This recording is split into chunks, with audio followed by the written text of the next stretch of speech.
Forget about the dots on the minimap, forget about the footstep audio. Modern Warfare 2 has an issue that is so much bigger than both of these, and me personally, it is the one thing holding this game back from being a truly great Call of Duty experience. And that, of course, is the skill-based matchmaking. And I know what you're thinking, oh my god, Average always talking about skill-based matchmaking again, and to that I say, yes I fucking am. Yes I am talking about SBMM, and I will keep flogging this dead horse until it's nothing but a mushy pile of blood, guts and fucking hooves. The reason I go on about skill-based matchmaking so much, and the reason that I have made so many videos on this topic in the past, is because I truly believe that it is honestly the one thing about Call of Duty in the last 3 years that is making people so goddamn frustrated. And I know there's a lot of people who might be watching this video that think that skill-based matchmaking is helping them, and to those people I would say it's honestly not. With skill-based matchmaking and the way that it works at the moment in Call of Duty and in Modern Warfare 2,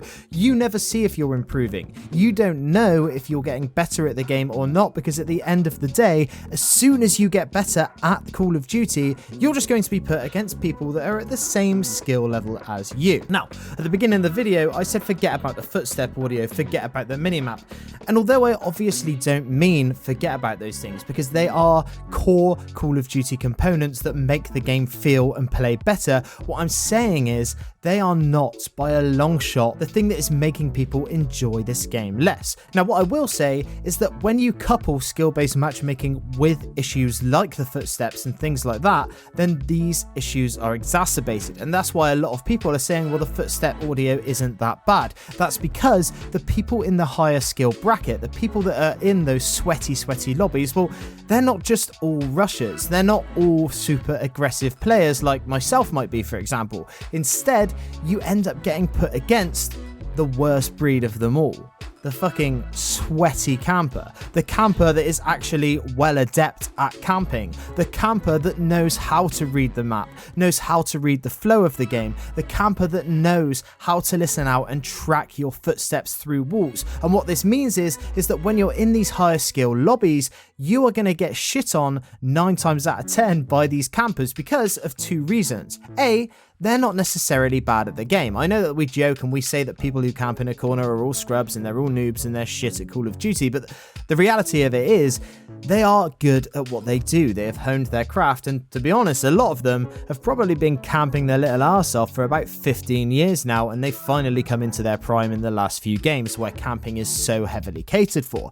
When you couple that with the loud footsteps, then that is when it becomes such a huge problem, and that's why we see on places like the subreddit where people are saying that the footsteps and the minimap aren't such a big deal. Well, I'm sorry to say it, but that might be because these people that are saying these things are in slightly lower skill brackets, and therefore the people that they're against aren't utilizing the footstep audio and the knowledge they get from the footstep audio to the same extent as what some of us other people are experiencing. Now look, I should just say right away here, like, I am in no way in the top tier, the top echelon of Call of Duty players. I would proudly say I'm about happily over average, but in no way am I up there with sort of Swag and Scump and all these people who are obviously really talented at the game. However, I don't really think that that matters as such, because the way that skill-based matchmaking works is you're either in the average category, the below average category, or the above average category. It's not like they can cater it to your exact skill level.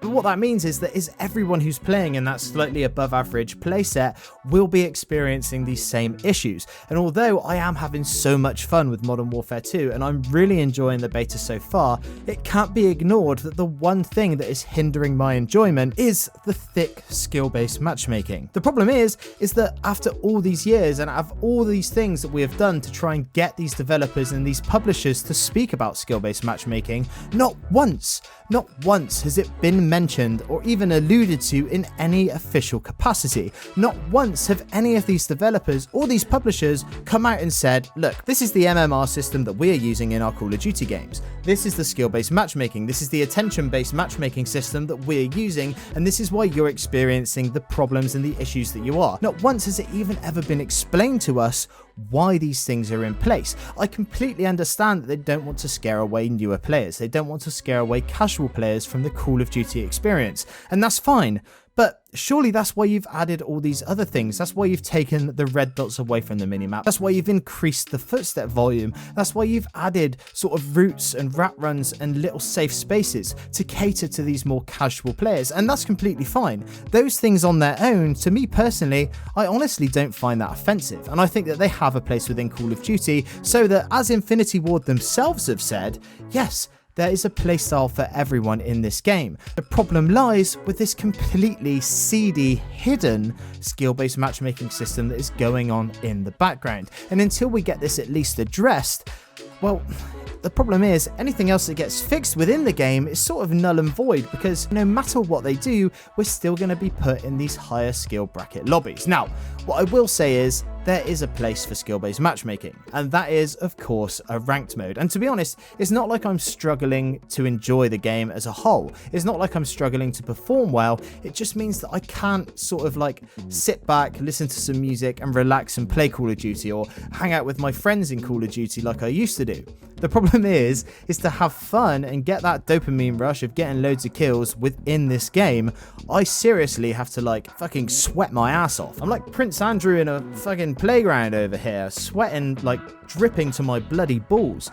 And although that can be fun and there's a time and a place for that, it's not really what I play Call of Duty for at the end of the day. And although, like I said, I've been enjoying the beta, when the full game releases, I'm going to want to try and start getting some camos unlocked. And it's so hard if you're not going to be using the meta weapon. Yeah, maybe the FSS Hurricane or the MP5 are going to be easy to get gold on, but what do you think it's going to be like when we have to get these pistols gold, or we have to go off meta for some weapons? The skill-based matchmaking does not allow for the sandbox to fully work in the capacity that it's been designed to do so. And for that reason, I seriously think that skill-based matchmaking does not have a place in casual Call of Duty. Now, I want to say, for those of you who have watched this channel for ages now, I don't plan on making shit tons of skill-based matchmaking, SBMM, Modern Warfare 2, SBMM focused videos over the next 2 years. I seriously don't want to become that channel like I was back in Black Ops Cold War, where everything I had to say about the game was negative, because as I've said already, there are some truly positive things about Modern Warfare 2 that I really want to express, and I really want to dive deep and give tips and tricks and make sort of the old content that I used to make. However, I don't feel I'd be doing you guys as my subscribers justice if I just sort of brushed the skill-based matchmaking under the rug and never mentioned it, because I feel like that's really disingenuous and it's not how I truly feel about the game as a whole. And without the pretext of me explaining my thoughts and my views on skill-based matchmaking, then a lot of my future videos where I'm praising the game and talking up the game will make you guys think that I'm some sort of Infinity Ward dick rider, which isn't the case. I want to make them accountable for these things, and I want to sort of allow you guys to discuss these things with me freely in the comments without thinking I'm some sort of Activision shill. Anyway, for those of you who have watched my videos for a while, you'll know that I love to see who sticks around until the end. So if you're still here, I'd like you to let me know by answering this question down in the comments. Would you rather have no thumbs or no big toes? Anyway, that's it from me today. I'm Average Joel. Peace.